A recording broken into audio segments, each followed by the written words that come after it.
It's Monday, July 13th. I'm Rob. I'm Will. And this is Political Lunch.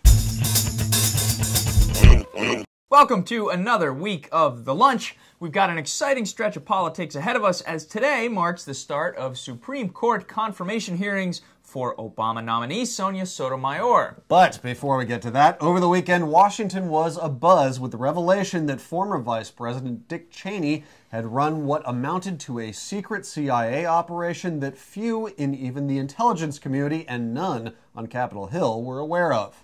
Now, current CIA Chief Leon Panetta, who's been on the job now for more than 6 months, only learned of the program in late June, at which point he immediately shut it down and briefed Congress on the matter the next day. The details today about what exactly happened in that top-secret program are few and far between, but the simple fact that the Bush administration concealed the project from Congress suggests that there was more to it than just your run-of-the-mill CIA operation. So here's what we do know. Dick Cheney instituted the program as a way to act on the presidential authorization to hunt down and kill al-Qaeda operatives and other potential terrorists after 9/11. Now, that isn't necessarily a bad thing on its own, except for the fact that no one knew about the program except Cheney, the president, and a select group of CIA operatives. At this point, it appears that it was indeed Cheney who called the shots, so to speak, and there isn't really any precedent, not in the law, the Constitution, or any time in history, for a vice president to have a secret CIA operation that reports directly to him, not to mention one that he specifically blocked Congress from hearing about. Now, did Cheney necessarily do anything that directly violated U.S. law?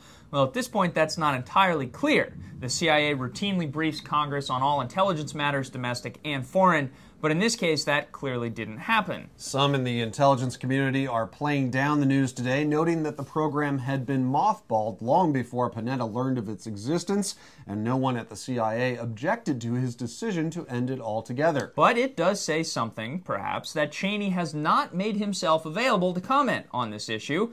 This is, you'll recall, the same Dick Cheney who has in past months been a frequent and public critic of the Obama administration's security policy.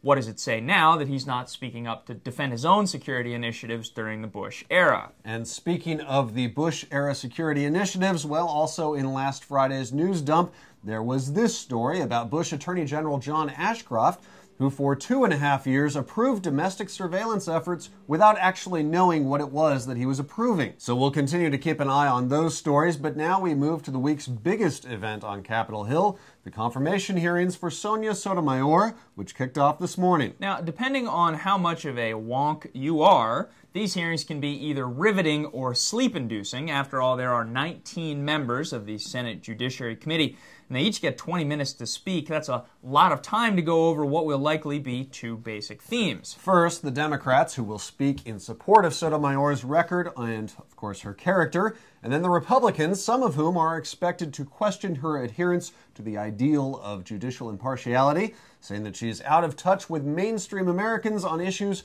of race and gender. Beyond that, you're likely to hear a lot about the so-called umpire metaphor. That is, does a Supreme Court justice do more than just call balls and strikes? Republicans on the committee are likely to say that Sotomayor would make a bad umpire, that she's a judicial activist more concerned with her own agenda than legal precedent.